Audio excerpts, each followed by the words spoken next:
Hey, what's up guys? Eric here with another video, and today we're going to show you how to create a static page. So in this case here, we want a static home page because when somebody comes to my site, this is going to be the first thing that they actually see, which is my latest post. So if you're new to WordPress and you want to create a home page specifically, you want a static home page.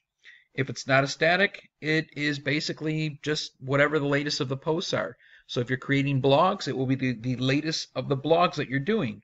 So if you want that website feel, you've got to create a front page or a static page for your home page. So we're going to go ahead and show you how to get there and how to do that. But first off, go to your dashboard and make sure that in your pages that you've already created a home page. If that's your goal, you've created the home page, it exists.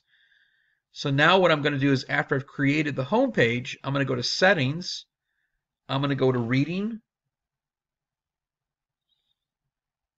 and see how it says your latest post. We're going to click on a static page, and where it says home page, I know specifically it's just going to say home, and make sure that you do save the changes, because sometimes if you don't save the changes, it's just going to be the same anyway.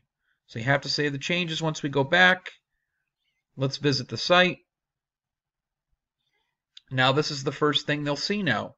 This is my home page. It has become a static page. So hopefully that helps out. If you have any questions, be sure to contact me in the comment section. Thanks for watching.